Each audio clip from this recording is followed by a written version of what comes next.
साडे chief minister captain Amarinder Singh उन्हां दा बयान आउणा, क्योंकि असी की ये प्रूव करना चाहुंदे आ। वो तो इस तरह एक्ट करते, क्योंकि मैं तो हमेशा कहता सी कि बीजेपी नाल ही है। पहला जिद्दण गए सी उदण 10 दिन लई पैडी डिले कराया है, जिद्दण हुण गए तो उदण आ शरारत करिया है। कैप्टन अमरिंदर सिंह जी इदां ना करो, असी तुहानूं बहुत होर तरह की रिस्पैक्ट नाल देखते हैं कि बहुत वड्डे लीडर हो, but at the same time इहो जिहियां पंजाब प्रति और बीजेपी नाल रल के इदां दीयां गल्लां ना करो। और बीजेपी नूं भी इस गल का ध्यान रखना चाहिए, क्योंकि उन्हों का स्टेक नहीं है, लेकिन पंजाब नूं डिस्टर्ब करने वालियां, क्योंकि जदों तुसीं अद्धे पंजाब ते BSF का कब्जा कराउने आ ना, इहदा मतलब ये होया कि मंशा तुहाडी इह हैगी आ कि पंजाब दे विच गवर्नर रूल वल नूं असीं इहनूं तोड़ लईए कि हाँ भी डिस्टर्ब स्टेट हैगी आ। सो मैं तां खास करके जिहड़े देश के होम मिनिस्टर है उन्होंने अपील करूँगा, क्योंकि पंजाब का नुकसान पहला बहुत हो चुकिया। पंजाब नूं तुसीं 2022 या 2024 लई किसी होर पासे नूं ना तोरो। असी हिंदुस्तान की हर सैक्टर दे विच हमेशा जिन्ना भी वध चढ़ के हिस्सा पाया, जदों जदों भी किते देश नूं समस्या आई है, और असी उहदे विच योगदान पाया और पाउंदे रहना। और तुहाडीआं इहो जिहियां नाकाम कोशिशां नूं असी कामयाब नहीं होण देना। सो मैं तो इन्नी रिक्वेस्ट करनी सी, और मैं सिंगला साहब नूं रिक्वेस्ट करूँगा। सवाल भी तो बिल्कुल सवाल भी, और सिंगला साहब 2 मिनट।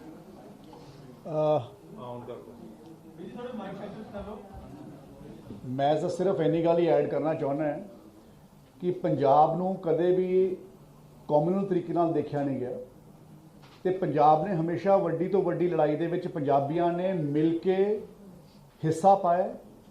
चाहे आज़ादी की लड़ाई आई है तो चाहे कुर्बानियां देने की गल आई है, पंजाब हमेशा इकट्ठे होकर संघर्ष करता है तो संघर्ष करता रहा है। पहला भी तुसीं देखिया है कि जदों तो 3 काले कानून आए तो उदों भी सारे पंजाब ने इकट्ठे होकर पंजाब की आवाज़ नूं, किसान की ते गरीब की आवाज़ नूं, पंजाब की आर्थिकता नूं मजबूत रखने वास्ते जोरदार तरीके नाल लड़ाई लड़ी, और कोई पक्षपात जात पात के नाम के उपर नहीं होया।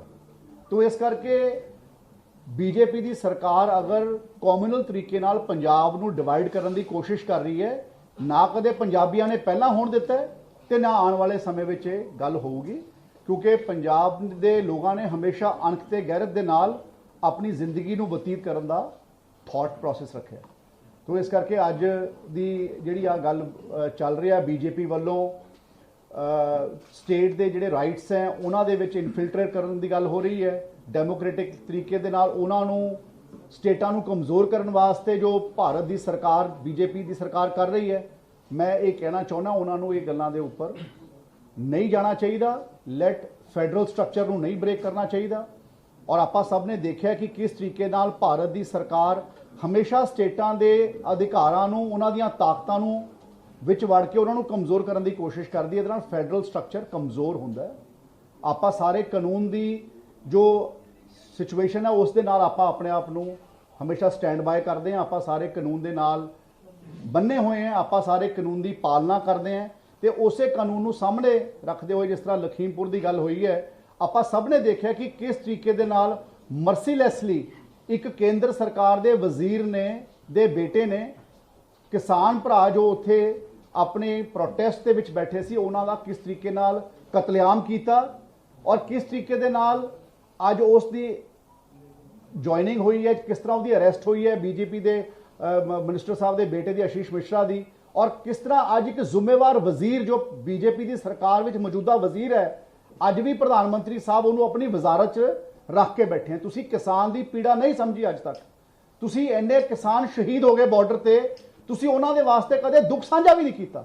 पर लेकिन सब तो ज़्यादा दुख की गल यह है कि अज जिहड़ा इंसान थोड़ी वजारत दे विच वजीर होवे ते ओहदा बेटा ते ओहदी गड्डी 8 किसान भरावां नूं कुचल देवे ते उन्हां दा कतलेआम हो जाए, ते अज भी वो बीजेपी की सरकार दे विच वजीर कंटिन्यू कर रहे हैं।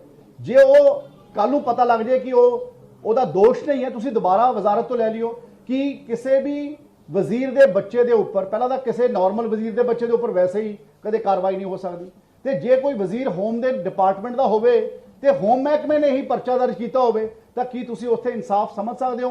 ਕਿਉਂਕਿ ਯੂਪੀ ਦੇ ਵਿੱਚ ਵੀ ਬੀਜੇਪੀ ਦੀ ਸਰਕਾਰ ਹੈ ਤੇ ਭਾਰਤ ਸਰਕਾਰ ਦੇ ਵਿੱਚ ਵੀ ਬੀਜੇਪੀ ਦੀ ਸਰਕਾਰ ਹੈ। ਤਾਂ ਇਹ ਸਾਰੀਆਂ ਗੱਲਾਂ ਨੂੰ ਦੇਖਦੇ ਹੋਏ ਜਿਸ ਤਰੀਕੇ ਦੇ ਤੌਰ ਤਰੀਕੇ ਬੀਜੇਪੀ ਦੀ ਕੇਂਦਰ ਸਰਕਾਰ ਨੇ ਸੂਬਿਆਂ ਦੇ ਪ੍ਰਤੀ ਰੱਖੇ ਹਨ, ਜਾਂ ਕਿਸ ਤਰੀਕੇ ਦੇ ਨਾਲ ਆਪਣੀ ਇਨਫਿਲਟ੍ਰੇਸ਼ਨ ਦੇ ਤਹਿਤ ਸੂਬਿਆਂ ਨੂੰ ਕਮਜ਼ੋਰ ਕਰਨ ਦੀ ਗੱਲ ਹੋ ਰਹੀ ਹੈ, ਇਹ ਘੱਟੋ ਘੱਟ ਪੰਜਾਬ 'ਚ ਨਹੀਂ ਹੋਣੀ, ਕਿਉਂਕਿ ਪੰਜਾਬ ਦਾ ਹਿੰਦੂ, ਪੰਜਾਬ ਦੇ ਸਿੱਖ, ਪੰਜਾਬ ਦੇ ਈਸਾਈ ਤੇ ਪੰਜਾਬ ਦੇ ਸਾਰੇ ਮੁਸਲਮਾਨ ਭਾਈਚਾਰਾ ਜਾਂ ਜਾਤ ਪਾਤ ਤੋਂ ਉੱਪਰ ਉੱਠ ਕੇ ਸਾਰੇ ਇਕੱਠੇ ਹੋ ਕੇ ਆਪਣੇ ਪੰਜਾਬ ਦੀ ਅਣਖ ਤੇ ਗੈਰਤ वास्ते लोग लड़ाई करते हैं। सिंगला साहब ये बताएं कि अभी आपके साथी प्रगट सिंह ने कहा है कि कैप्टन अमरिंदर सिंह की बीजेपी के साथ शमूलियत है, आप क्या कहेंगे इसके बारे में कि कैप्टन ਮੇਰੇ ਕੋਲੋਂ ਤਾਂ ਪੁੱਛ ਲਓ ਯਾਰ, ਮੈਂ ਹੀ ਕਹਿ ਦਿੰਦਾ ਯਾਰ, ਕਿਉਂ ਤੁਸੀਂ ਆਪਾਂ नहीं ये थोड़े साथी ने ਮੇਰੇ ਸਾਥੀ ਆ। ਦੇਖੋ ਗੱਲ ਇਹ ਆ, ਮੈਂ ਤਾਂ ਛੋੜੋ, ਮੈਂ ਤਾਂ ਚਲੋ ਕੋਈ ਨਹੀਂ, ਵਿੱਚ ਮਿਕਸ ਜੀ ਕਰ ਲੈਂਦੇ ਆ ਕਿਉਂਕਿ ਮੈਨੂੰ ਹਿੰਦੀ ਵੀ ਠੀਕ ਹੈਗੀ ਮਾੜੀ ਮੋਟੀ ਮੇਰੀ। ਉਹ ਬੇਸਿਕਲੀ ਦੇਖੋ, ਮੈਂ ਤਾਂ ਹਮੇਸ਼ਾ ਕਹਿੰਦਾ ਰਿਹਾ, ठीक है कई बारी पार्टी ਦੀਆਂ पॉलिसीज ਹੁੰਦੀਆਂ, सारा कुछ ਹੁੰਦਾ, बट ਜਿਹੜੀ जो बात मेरे को समझ है वो यही है कि सिर्फ जाते हैं वहीं इसलिए जाते हैं कि हाँ भाई कहीं ना कहीं बीजेपी से कोई ना कोई साठगांठ करके, क्योंकि ये तो पार्टी भी बनाना चाहते हैं, नहीं बना ले, हमें क्या प्रॉब्लम है। सो मैं उसका जवाब देता हूँ।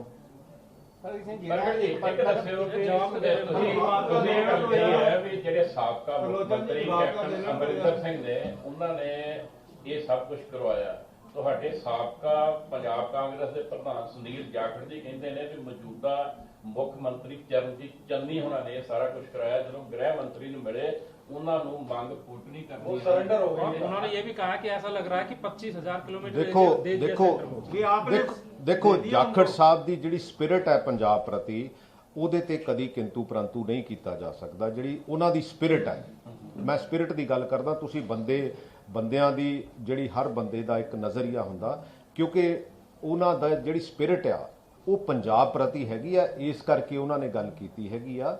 ਔਰ ਇਹਦੇ ਵਿੱਚ ਜਿਹੜਾ ਚਰਨਜੀਤ ਚੰਨੀ ਜੀ ਹੈਗੇ ਆ, ਉਹਨਾਂ ਨੇ ਤਾਂ ਇੱਕ ਸਿੰਪਲ ਗੱਲ ਕਹੀ ਸੀਗੀ, ਲੇਕਿਨ ਉਸ ਗੱਲ ਨੂੰ ਆਧਾਰ ਬਣਾ ਲੈਣਾ, ਉਸ ਗੱਲ ਨੂੰ ਕਹਿ ਰਹੇ ਨੇ ਪਾਰਟੀ ਦੇ ਸਾਬਕਾ ਪ੍ਰਧਾਨ ਕਹਿ ਰਹੇ ਨੇ। ਮੈਂ ਕਹਿੰਦਾ ਉੱਤੇ ਉਹਨਾਂ ਦੀ ਸਪਿਰਿਟ ਜਿਹੜੀ ਆ, ਉਹਨਾਂ ਦੀ ਸਪਿਰਿਟ, ਤੁਸੀਂ ਪੰਜਾਬ ਪ੍ਰਤੀ ਉਹਨਾਂ ਦੀ ਸਪਿਰਿਟ ਦੀ ਗੱਲ ਕਰੋ ਨਾ। ਸਪਿਰਿਟ ਦੀ ਨਹੀਂ ਜੀ, ਉਹ ਕਹਿ ਰਹੇ ਨੇ ਚਰਨਜੀਤ ਚੰਨੀ ਉਹਨਾਂ ਨੇ ਕਰਵਾਇਆ। ਸਪਿਰਿਟ ਤੇ ਇਹ ਕਹਿੰਦੇ ਵੀ ਜਦ ਗ੍ਰਹਿ ਮੰਤਰੀ ਨੂੰ ਮਿਲ ਕੇ ਆਏ ਨੇ ਉਸ ਤੋਂ ਬਾਅਦ ਇਹ ਫੈਸਲਾ ਆ ਗਿਆ। ਇਦਾਂ ਦੀ ਕੋਈ ਚਿੱਠੀ ਨਹੀਂ, ਕੋਈ ਕੁਛ ਨਹੀਂ ਹੈ। ਸੁਣੋ ਮੇਰੀ ਗੱਲ, 5 ਲੇਕਿਨ ਸਤੰਬਰ ਦਾ ਉਹਨਾਂ ਨੇ ਫੋਟੋ, ਲੇਕਿਨ ਇਹ ਗੱਲ ਨੂੰ ਇਸ ਪਾਸੇ ਨੂੰ ਲੈ ਜਾਣਾ ਕਿ ਚਰਨਜੀਤ ਸਿੰਘ ਚੰਨੀ ਸਾਡੇ ਚੀਫ ਮਿਨਿਸਟਰ, ਉਹਨਾਂ ਨੇ ਕੋਈ ਚਿੱਠੀ ਲਿਖੀ ਆ, ਇਦਾਂ ਦੀ ਕੋਈ ਚਿੱਠੀ ਨਹੀਂ ਹੈ, ਇਦਾਂ ਦੀ ਕੋਈ ਗੱਲ ਨਹੀਂ ਹੈ। ਸਿੰਪਲ, ਕਿਉਂਕਿ ਸਾਡੇ ਤਾਂ ਬੇਸਿਕਲੀ ਜਿੰਨੀ ਡਰੱਗਸ ਆ ਰਹੀ ਆ, ਆਪਾਂ ਨੂੰ ਪਤਾ ਕਿਹੜੀ ਬੰਦਰਗਾਹ ਤੋਂ 3000 ਕਿਲੋ ਹੀ ਫੜ ਹੋਈ ਸੀ ਨਾ, ਆਪਾਂ ਨੂੰ ਪਤਾ, ਕਿਉਂਕਿ ਮੈਂ ਤਾਂ ਪੁਲਿਸ ਦੇ ਵਿੱਚ ਵੀ ਰਿਹਾ, ਮੈਂ ਇਸ ਗੱਲ ਨੂੰ ਸਮਝਦਾ ਵੀ ਹੈਗਾ। ਸੋ ਇਸ ਕਰਕੇ ਇਹਨਾਂ ਗੱਲਾਂ ਨੂੰ ਬੇਸਿਕਲੀ ਅਦਰਵਾਈਜ਼ ਬੇਸ ਬਣਾ ਲੈਣਾ, ਲੇਕਿਨ ਇਹਨੂੰ ਕਿਤੇ ਜੋੜ ਕੇ ਦੇਖੋ ਤਾਂ ਉਹਦੇ ਵਿੱਚੋਂ ਕਲੀਅਰ ਕੱਟ ਜਿਹੜੀ government of India the BJP ਦੀ ਮਨਸ਼ਾ ਤੁਹਾਨੂੰ ਕਲੀਅਰ ਕੱਟ ਨਜ਼ਰ ਆ ਜਾਊਗੀ। अगर बीएसएफ को 50 किलोमीटर तक ਜਿਹੜੀ ਪਰਮਿਸ਼ਨ ਦਿੱਤੀ ਗਈ ਹੈ, ਉਹਦਾ ਕਾਰਨ ਇੱਕ ਇਹ ਵੀ ਮੰਨਿਆ ਜਾ ਰਿਹਾ ਕਿ ਪੰਜਾਬ ਪੁਲਿਸ ਦੀ ਵੀ ਬਹੁਤ ਇਨਵੋਲਵਮੈਂਟ ਰਹੀ ਹੈ ਡਰੱਗ ਡੀਲਰਸ ਦੇ ਨਾਲ, ਉਹਨੂੰ ਕਰਬ ਕਰਨ ਲਈ ਜਿਹੜਾ ਇਹ ਕੀਤਾ ਗਿਆ ਸਟੈਪ ਚੱਕਿਆ ਗਿਆ। ਇਦਾਂ ਦੀ ਕੋਈ ਗੱਲ ਨਹੀਂ ਹੈ, ਪੰਜਾਬ ਪੁਲਿਸ ਕੰਪੀਟੈਂਟ ਹੈ। ਕਈ ਵਾਰੀ ਕੀ ਹੁੰਦਾ ਕਿ ਸਾਡਾ ਹੁਣ ਜਿਹੜਾ ਹੋਮ ਮਿਨਿਸਟਰ ਹੈ ਔਰ ਸਾਡੇ ਚੀਫ ਮਿਨਿਸਟਰ ਸਾਹਿਬ ਹੈ, ਇਹ ਫੁੱਲੀ ਕੰਪੀਟੈਂਟ ਹੈਗੇ ਆ। ਇਹ ਪੰਜਾਬ ਪੁਲਿਸ ਕੰਪੀਟੈਂਟ ਹੈਗੀ ਆ ਇਹਨੂੰ ਕਰਬ ਕਰਨ ਲਈ। ਹਾਂ ਬਲੈਕ ਸ਼ੀਪਸ ਹੈਗੀਆਂ, ਆਈ ਡੂ ਅੰਡਰਸਟੈਂਡ, ਉਹ ਬਲੈਕ ਸ਼ੀਪਸ ਨੂੰ ਆਇਡੈਂਟੀਫਾਈ ਕਰਕੇ ਸਾਨੂੰ ਸਾਈਡ ਤੇ ਕਰਨਾ ਪਊਗਾ। ਇਹਦੇ ਚ ਕੋਈ ਦੋਰਾਮਾ ਨਹੀਂ। ਐਸਟੀਐਫ ਫਾਰਮ ਹੋਈ ਸੀ ਔਰ ਹਰਪ੍ਰੀਤ ਸਿੰਘ ਸਿੱਧੂ ਨੇ ਜਿਹੜਾ ਸਭ ਤੋਂ ਪਹਿਲਾ ਕੇਸ ਪਕੜਿਆ ਸੀ ਉਹ ਇੰਸਪੈਕਟਰ ਸੀ ਜਲੰਧਰ ਦਾ, ਪੰਜਾਬ ਪੁਲਿਸ ਦਾ ਬਹੁਤ ਵੱਡਾ ਸੀ, ਬਟ ਉਹਨੂੰ ਬਾਅਦ ਵਿੱਚ ਅਸ਼ਫ ਕਰ ਦਿੱਤਾ ਗਿਆ। ਹਜੇ ਹਸ਼ਪ ਨਹੀਂ ਕੀਤਾ ਗਿਆ। ਹਜੇ ਜਿਹੜੀ ਰਿਪੋਰਟ ਹਾਈ ਕੋਰਟ ਦੇ ਵਿੱਚ ਪਈ ਆ। ਤੁਹਾਨੂੰ ਵੀ ਪਤਾ ਲੜਾਈ ਕਾਹਦੇ ਲਈ ਆ, ਮੈਨੂੰ ਵੀ ਪਤਾ ਇਸ ਕਰਕੇ ਕਾਹਦੇ ਲਈ ਆ। ਸੋ ਵੀ ਪੰਜਾਬ ਦੇ ਜਿਹੜੇ ਜ਼ਿਆਦਾਤਰ ਬਾਰਡਰ ਏਰੀਏ ਦੇ ਸ਼ਹਿਰ ਹੈਗੇ ਨੇ, ਸ਼ਹਿਰ ਸਾਰੇ ਹੀ ਇਹਦੇ ਵਿੱਚ ਆ ਜਾਂਦੇ ਨੇ 50 ਕਿਲੋਮੀਟਰ ਦੇ ਵਿੱਚ। ਇਹਦੇ ਵਿੱਚ ਤਾਂ ਪਠਾਨਕੋਟ ਤੋਂ ਚੱਲ ਕੇ ਅਬੋਹਰ ਫਾਜ਼ਿਲਕਾ ਤੱਕ ਸਾਡੇ 6-7 ਜਿਹੜੇ ਜ਼ਿਲ੍ਹੇ ਹੈਗੇ ਆ ਇਹਦੇ ਵਿੱਚ ਆ ਜਾਂਦੇ ਆ। ਔਰ ਇਹ ਜਿਹੜਾ ਗਵਰਨਮੈਂਟ ਆਫ ਇੰਡੀਆ ਨੂੰ ਜਲਦੀ ਤੋਂ ਜਲਦੀ ਰਿਵਿਊ ਕਰਕੇ ਸਿਰਫ ਤੇ ਸਿਰਫ ਪੋਲਰਾਈਜੇਸ਼ਨ ਦੀ ਨਿਗਾਹ ਨੂੰ ਪਰਾਂ ਕਰਕੇ ਇਹਨੂੰ ਉਸ ਐਂਗਲ ਨਾਲ ਦੇਖਣਾ ਚਾਹੀਦਾ ਜਿੰਨੀ ਅੱਜ ਦੀ ਤਰੀਕ ਦੇ ਵਿੱਚ, ਕਿਉਂਕਿ ਬਾਰਡਰ ਸੀਲਡ ਵੀ ਹੈਗਾ ਔਰ ਉਹਦੇ ਵਿੱਚ ਹੋਰ ਫਰਦਰ, ਕਿਉਂਕਿ ਇਹ ਤਾਂ ਠੀਕ ਹੈ ਵੀ ਮੈਂ ਸਮਝਦਾ ਕਿੱਦਾਂ ਜਿਹੜਾ ਕਿਹੜੀ ਏਜੰਸੀ ਕਿੱਦਾਂ ਕੰਮ ਕਰਦੀ ਹੈ। ਮੈਂ ਬਿਲਕੁਲ 200% ਇਹਦੇ 'ਚ ਕਲੀਅਰ ਹੈਗਾ। ਔਰ ਇਹਦੇ ਵਿੱਚ ਜਿਹੜੀ ਹਿੰਦੁਸਤਾਨ ਦੀ ਸਰਕਾਰ ਆ ਉਹਨਾਂ ਨੂੰ ਇਦਾਂ ਦੀ ਸੋਚ ਨਹੀਂ ਰੱਖਣੀ ਚਾਹੀਦੀ, ਸੋਚ ਬਦਲਣੀ ਚਾਹੀਦੀ ਆ। ਔਰ ਜਿਹਨਾਂ ਦੇ ਥਰੂ ਇਹ ਹੱਥ ਕੰਡੇ ਵਰਤਦੇ ਆ ਉਹਨਾਂ ਨੂੰ ਵੀ ਇਹ ਇੱਕ ਸੁਝਾਅ ਦਿੰਦਾ ਵੀ ਇਦਾਂ ਦੀ ਗੱਲ ਪੰਜਾਬ ਨਾਲ ਨਾ ਕਰੋ। ਇਹ ਪੰਜਾਬ ਜਿਹੜਾ ਆ ਉਹ ਸਾਰਾ ਦਾ ਸਾਰਾ ਹਰ ਸੁਸਾਇਟੀ ਜਿਹੜੀ ਇਕੱਠੀ ਆ, ਹਰ ਸੁਸਾਇਟੀ ਇਕੱਠੀ ਆ ਔਰ ਪੰਜਾਬ ਨੂੰ डिफेंड करने ਲਈ हर सोसाइटी इकट्ठी है। प्रगट सिंह जी, एक सवाल है आपकी पार्टी ने ये कहा है कि ड्रोन के माध्यम से हथियार आ रहे थे, लेकिन अगर हम पिछले 2 महीने की बात करें तो पंजाब पुलिस ने जो 4 टिफिन बॉम्ब आए, हैंड ग्रेनेड आए, सब रिकवर किया। तो कहीं ऐसी कोई चूक रही नहीं, कोई आतंकी वारदात करने की जो पूरी प्लानिंग थी पाकिस्तान? मैं तो ये कहता हूं कि 4.5 साल तो ऐसा हुआ नहीं। जब कैप्टन अमरिंदर सिंह जी थे फिर तो 50 किलोमीटर का ऑर्डर आया नहीं। आप इससे क्या समझ सकते हैं? नहीं, मैं पूछ रहा हूं सर, पंजाब पुलिस तो कॉम्पिटेंट है, तभी पंजाब पुलिस बिल्कुल कॉम्पिटेंट है और पंजाब पुलिस उस हर मुकाबले के लिए तैयार है। ऐसी देखो जो मंशा होती है ना 2022 की और 2024 की, उसमें इतनी क्लैरिटी है कि यहाँ हर भाईचारे को डराने की कोशिश करके और उसको पोलराइज करने की जो है मंशा है वो उसकी क्लैरिटी है और हम वो होने नहीं देंगे। सर, ये कम्युनल आप बात कह रहे हैं, कम्युनल कैसे होगा? अगर बीएसएफ को अथॉरिटी मिल रही है तो बीएसएफ तो फोर्स है, आप कह रहे हैं पोलराइजेशन होगा, कम्युनल किया जा रहा है पूरा मामला, तो ये कैसे? तो फेडरल फोर्स कैसे? मैं आपको बता देता हूं भाई, हम कॉम्पिटेंट हैं पंजाब को हैंडल करने के लिए। गवर्नर रूल किसको कहते हैं? बीएसएफ जब 50 किलोमीटर तक हमारे 6 या 7 जिलों में किसी तरह भी सर्च करके रजिस्टर्ड करके केस, वो पंजाब पुलिस नहीं कर सकती। क्यों नहीं कर सकती भाई? हम पंजाब को संभालने के लायक हैं। हमें हमारी जहां हमें गवर्नमेंट ऑफ इंडिया की जरूरत है वहां हमारी सपोर्ट करे। 3 काले कानून आपको भी पता है भी वो कंकरेंट लिस्ट में है या स्टेट सब्जेक्ट है, वो करके 1 साल और 650-700 के करीब हमारे किसान भाई जो शहादत दे चुके हैं, उनका क्या कसूर था? क्या इससे आपको लग रहा है सर पोलराइजेशन हो रहा है? आप कह रहे हैं पोलराइजेशन, वो मैं चाह रहा हूं कि आप पोलराइजेशन इसलिए है मेरे भाई कि किसी ना किसी कम्युनिटी को डरा के कि हाँ भाई हम सेफ नहीं है पंजाब में। हम पंजाब देखो, पंजाबी चाहे हिंदू हो, चाहे सिख हो, चाहे ईसाई हो, चाहे मुस्लिम हो, पंजाब में हर तरह का आदमी पंजाब में क्यों आता है? यहाँ हर प्रकार की उसको कहीं ना कहीं शेल्टर मिलती है, उसको किसी ना किसी तरह से कवर मिलता है। आप कभी देख सकते हो कि हाँ भाई अगर हमारे साथ में कोई हिंदू भाई है और उसके साथ कोई जाति हो रही हो तो उसके साथ पूरा पंजाब नहीं खड़ा होता? प्रगट जी, जो लीडर पार्टी लाइन के खिलाफ बोल रहे हैं, चाहे सांसद आपके गुरजीत औजला वो भी समर्थन कर रहे हैं, कैप्टन अमरिंदर सिंह ने साफ कह दिया कि बीएसएफ को स्ट्रेंथ मिलेगी, तो आपको नहीं लगता मैंने औजला साहब का कुछ नहीं सुना, लेकिन मैंने कैप्टन अमरिंदर सिंह का जरूर सुना है। तो हमें देखो, मेरे को नेशनलिस्ट प्रूव करने की जरूरत नहीं है। 10 साल हिंदुस्तान का झंडा लेके सबसे आगे गया हूं।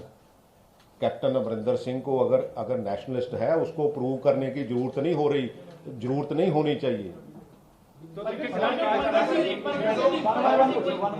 ਪ੍ਰਗਟ ਜੀ ਜਦੋਂ ਸਿਵਲ ਸੈਕਟਰੀ ਦੀ ਸੁਰੱਖਿਆ ਦੀ ਗੱਲ ਆਉਂਦੀ ਹੈ ਤਾਂ BSF ਨੂੰ ਦਿੱਤੀ ਜਾਂਦੀ ਹੈ CSF ਨੂੰ ਅਗਰ ਜੈਟ ਪਲੱਸ ਇੱਕ ਸੁਣੋ ਸਰ ਜੈਟ ਪਲੱਸ ਸਿਕਿਉਰਿਟੀ ਅਸੀਂ ਸਾਡੇ ਪੰਜਾਬ ਦੇ ਕਈ ਲੀਡਰਾਂ ਕੋਲ ਉਹ ਸੈਂਟਰਲ ਫੋਰਸ ਹੈ ਜੀ ਪੰਜਾਬ ਦੇ ਜੇਲ੍ਹਾਂ ਦੀ ਗੱਲ ਆਉਂਦੀ ਹੈ ਤਾਂ ਅਸੀਂ CSF ਬੁਲਾਉਂਦੇ ਹਾਂ ਤਾਂ ਹੁਣ ਦਿੱਕਤ ਕਿੱਥੇ ਹੈ ਅਸੀਂ ਬਿਲਡਿੰਗ ਦੀ ਦੇਖੋ ਗੱਲ ਇਹ ਹੈ ਕਿ ਮੰਨ ਲਓ ਸਪੋਜ਼ ਪੰਜਾਬੀ ਦੀ ਕੀ ਸਮੱਸਿਆ ਕਿੱਥੇ ਆ ਕਈ ਵਾਰੀ ਤੁਹਾਡਾ ਜਾਣ ਪਛਾਣ ਬੜੀ ਹੁੰਦੀ ਆ ਤੇ ਉਹ ਹਰ ਬੰਦੇ ਨੂੰ ਅਲਾਉ ਕਰ ਦਿੰਦੇ ਆ ਦੇਖੋ ਇਹ ਗੱਲ ਤਾਂ ਇੰਨੀ ਕੁ ਹੈ ਇਦੋਂ ਵੱਧ ਹੋਰ ਕੋਈ ਗੱਲ ਨਹੀਂ ਪੰਜਾਬ ਪੁਲਿਸ ਫੁੱਲੀ ਕੰਪੀਟੈਂਟ ਹੈ ਸੈਕਟਰੀਏਟ ਸਾਰਾ ਪੰਜਾਬ ਵਿੱਚ ਦੀ ਸਰਕਾਰ ਇੰਡੀਆ ਦੀ ਸੀਐਮ ਰਹਿੰਦਾ ਉਸ ਤੋਂ ਵੱਡਾ ਫੈਸਲਾ ਤੇ ਨਹੀਂ ਤਾਂ ਹੋਗਾ ਮੈਂ ਕਹਿੰਦਾ ਕੋਈ ਇਸ਼ੂ ਨਹੀਂ ਹੈ ਕੋਈ ਇਸ਼ੂ ਨਹੀਂ यूनियन टेरिटरी है चंडीगढ़ गुजरात में 80 किलोमीटर की था ਦਿੱਲੀ ਬੁਲਾਇਆ ਉਹਨਾਂ ਨੂੰ ਤੁਹਾਡੇ ਦਾ ਕਰੀਬੀ ਵੀ ਨਹੀਂ ਲੱਗਦਾ ਕਿ ਸਾਰੇ ਰੌਲੇ ਰੱਪੇ ਮੁੱਕ ਜਾਣਗੇ ਕਿਉਂਕਿ ਹਲੇ ਵੀ ਉਹਨਾਂ ਦੇ ਗਿਲੇ ਸ਼ਿਕਵੇ ਲੱਗਦਾ ਕਿ ਚੱਲ ਨਹੀਂ ਰਿਹਾ समझौता करके आगे नहीं बढ़ा जा सकता सिद्धू साहब ने ट्वीट किया है ਯਾਰ ਗੱਲ ਤਾਂ ਸੁਣੋ